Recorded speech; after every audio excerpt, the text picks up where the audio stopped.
Hey, what's up, YouTube? Welcome to the Knicks Cave. I'm Jan, the Knicks fan, and there you go. 2 games in a row. Like I said in my last video, I wasn't really worried about the Knicks beating Magic, but they did kind of worry me when the game started playing. I mean, it came out, both teams played really sloppy, all except Nikolai Vucevic. Vucevic? Hard name to say. He had 24 points. He also grabbed 14 rebounds, and he shot 2 from 5 from the three-point line. In the fourth quarter, he was doing his thing. I think he had like 12 points to start in the first quarter. Let me retract. The first quarter, he had like 12 points. He was doing his thing. The Knicks, they was keeping up the pace, but they was looking bad. Like, both teams is looking really bad. Like I said, it's an afternoon game, and teams usually don't do well in the afternoon. And the Knicks really don't do well in the afternoon. You know what I'm saying? They have won a handful of games in the afternoon, but they lost majority of them. With me watching, that's all I can say. But anyway, like I said, he scored 24 points. He had 14 rebounds, and he shot 2 for 5 from three-point line, in 36 minutes. I don't want to stay on the Magic right now, but I'm talking about the Magic. He really didn't have too much help. I mean, Aaron Gordon did, score 18 points, but it was mostly late in the third and fourth quarter. Terrence Ross, he was abysmal. He started making shots. You know what I'm saying? In the fourth quarter, he threw up one shot. I mean, I don't even know how he made. He just threw it up. Seconds was going out. Boom, 3-point. And actually, they took the lead, and that's when I got worried because, like I said, it was a sloppy game, and you know how the Knicks play when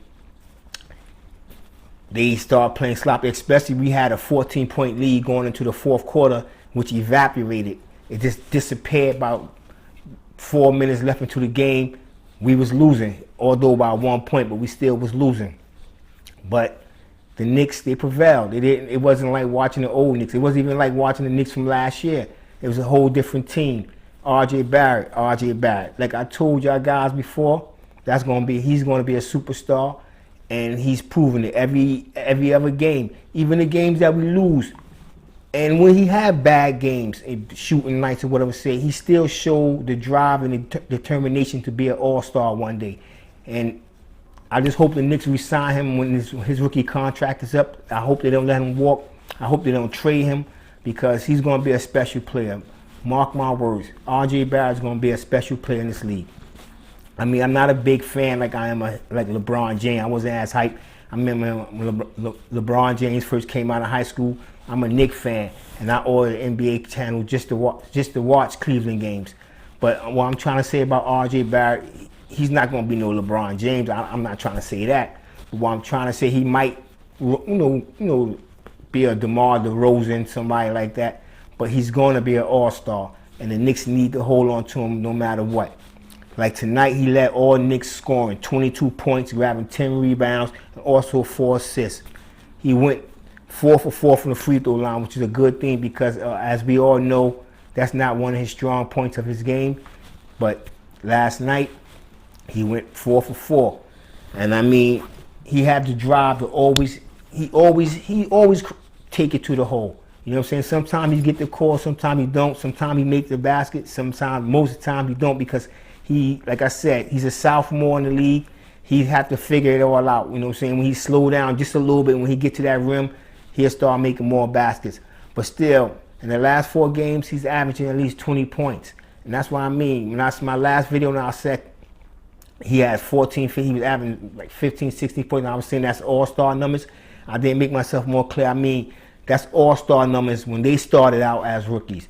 If you look at LeBron James, Michael Jordan, look what they average. And RJ Barrett is averaging around exactly where they average at. So if you were to project anything, you would have to project him moving up just as they did, because the stats don't lie. You know what I'm saying? And now let's get to my man Randolph. Randolph, he didn't have a good shooting game yesterday, but he still finished the game with 21 points. Snatching 17 rebounds. Like I say, a double-double almost every night. The only game he didn't have a double-double was the game before, and we still won that game. So it don't make a difference. And he was playing very fatigued. He looked tired last night, and he still gave us an all. You know what I'm saying? I didn't expect this from Julius Randle. You know what I'm saying? When he came in the Knicks last year, I thought he was a very selfish player. I thought he didn't play with any control. He would come down the middle, he would spin, lose the ball, or teams would just rob him. And I was like, yo, don't you watch tape? They're watching tape of you. They know when you get down in the middle of the paint, when you spin, you're not going to pass the ball. And teams, like, they kind of figuring out his game right now. I was watching the play, actually, when he came down in the middle, and they put the double team on him. Now what teams are doing automatically, they're rushing out to the shooters, the person who they think is the best shooter on the court at the time.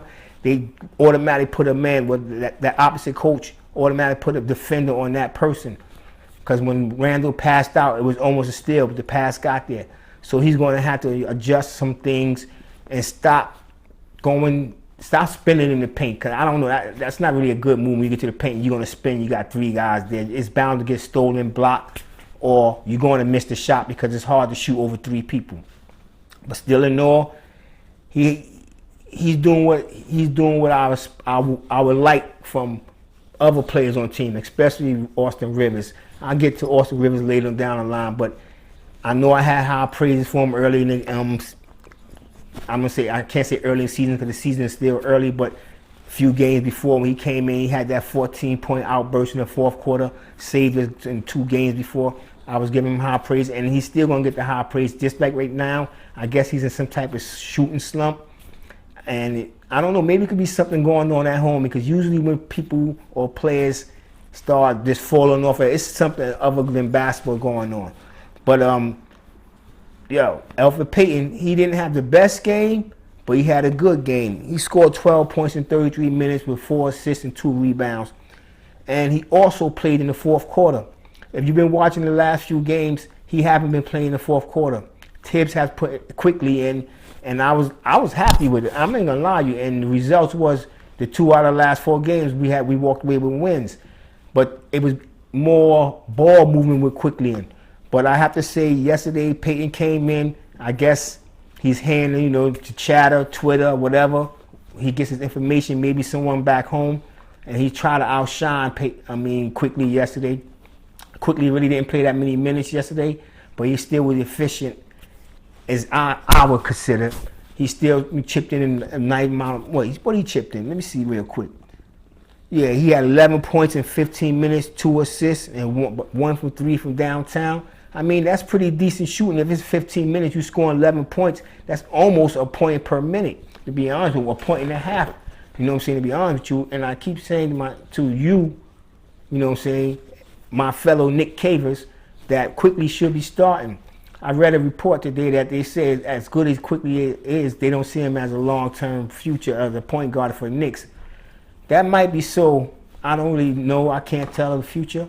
But in my book, I think he should be the long-term point guard. I don't even think the Knicks should, depending where we fall out in the draft, I'm a hold off for the rest of the season, but still, because he's a rookie and he's playing this way, I don't think they should draft another point guard.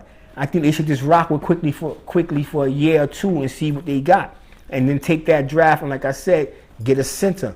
I mean, Mitch is good, but you see what happened the last 2 games.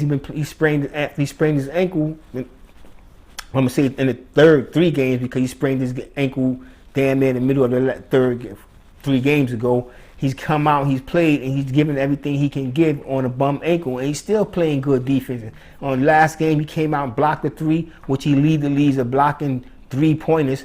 I mean, and not that many centers coming out blocking. I mean, he really doesn't challenge centers when they about to shoot 3s, but he will challenge a shooting guard, power forward, or even a small forward and block that 3. But like I'm saying, the Knicks, we got a tough 3 games coming up. And I say 3 games because all 3 of them games is on a roll. That's Golden State, Sacramento, and Portland.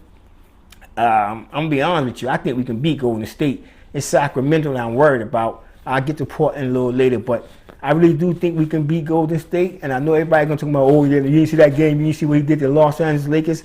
I mean, the Lakers, they probably just overlooked the Golden State Warriors.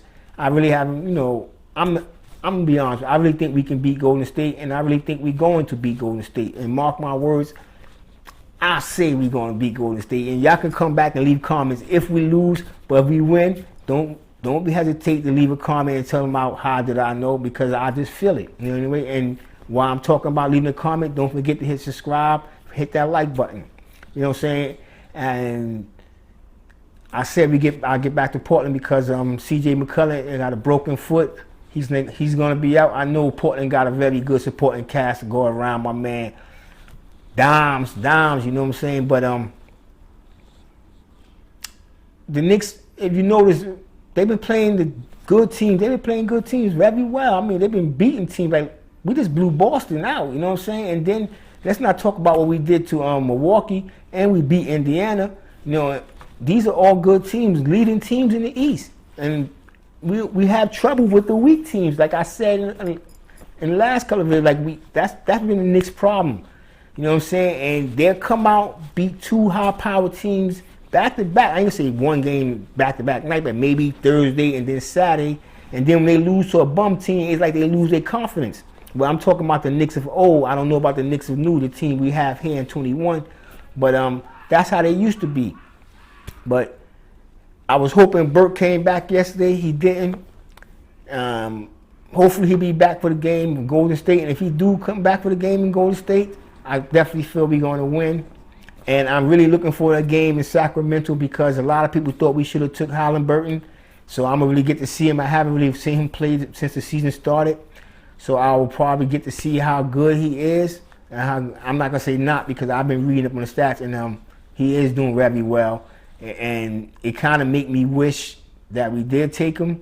But then that means we wouldn't have Quickly. And I really do like Quickly because we would have to probably take Halliburton with our pick with Obi Toppin, number 8. So I don't know. I like Quickly, you know what I'm saying? But we'll see where Halliburton got, my man Tyrese. We'll see come actually Friday night, because the Knicks got another back-to-back double. We play Thursday, then they play Friday night. I mean, what they trying to do to my team? I mean, they already had one of the most difficult schedules in the league, but especially in the beginning. But all I can say is it's a good test for my young dudes. They get out there and run and get the flowing, you know what I'm saying?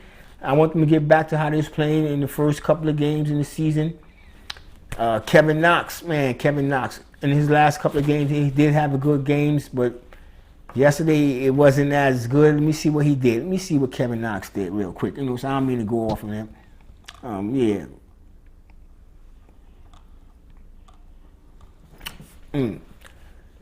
I just come up I was looking for Kevin Knox, and they hit me with Austin Rivers. Like, yo, the dude, like I said earlier, he continued to struggle. He scored 2 points in 19 minutes, went 0 for 4 from downtown, and the 2 points that he did score was at the free throw line.